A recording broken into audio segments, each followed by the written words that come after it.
મહીસાગર જિલ્લાના રાજપૂત ભવન હોલ ખાતે લુણાવાડા નગરની ઐતિહાસિક પૃષ્ઠભૂમિ પર લખાયેલ પુસ્તક શ્રી મલ્લવાણમપુર લુણાવાડાનું વિમોચન કરાયું હતું।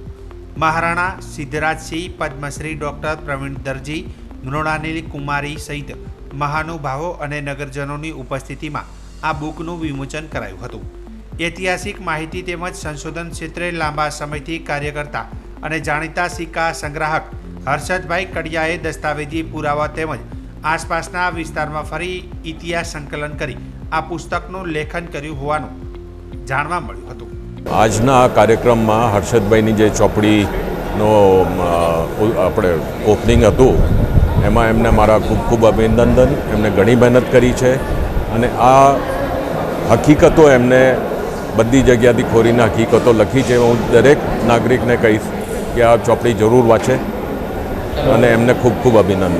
આજનો દિવસ લુણાવાડા નગર અને લુણાવાડા સમગ્ર વિસ્તાર માટે એ રીતે મહત્ત્વનો છે કે લુણાવાડાનો સોલંકી વંશ અને એમના રાજવીઓ અને એમની પરંપરાઓ એટલી ઉજ્જવળ રહી છે, એટલી પ્રજાના કલ્યાણની એમાં ચિંતા રહી છે અને સર્વાંગીણ વિકાસ માટે જે રાજા મહારાજોએ એના પ્રયત્ન કર્યો છે એ બધાનું એક રોચક સંકલન શ્રી હર્ષદભાઈ કાપડિયાએ તાજેતરમાં કર્યું અને વડોદરાની MS યુનિવર્સિટીએ એને પ્રકાશિત કર્યું।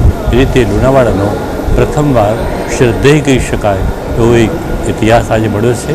આજે એ પુસ્તકનું અહીંયા વિમોચન થયું છે અને વિમોચનમાં લગભગ લુણાવાડાના અગ્રણીઓ ઉપસ્થિત રહ્યા છે અને પોતાના વિશ્લેષ અને સંશ્લેષણ એવા બે ભાવો સાથે સૌ છૂટા પડ્યા કે રાજ્ય ક્યાં હતું, આજે આપણે ક્યાં છે અને રાજ્ય હોય તો શું છે, એ આ વક્તવ્યોમાંથી અહીં સમજાવ્યું।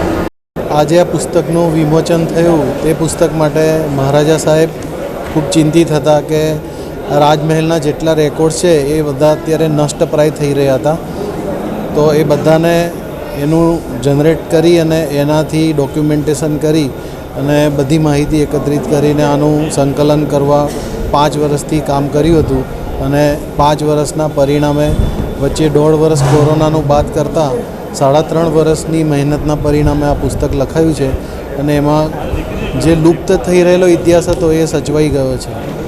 આવતી જનરેશન માટે એ બહુ ઉપયોગી થશે અને આમાં બતાવેલા 22 મુદ્દાઓ છે। એ 22 મુદ્દામાંથી દરેક મુદ્દા પર એક પુસ્તક લખાય એટલી વિસ્તૃત માહિતી છે, પરંતુ લોકોની રુચિ ભંગ ના થાય એટલા માટે ટૂંકમાં અમે આ પુસ્તકમાં બધા મુદ્દા સામેલ કર્યા છે।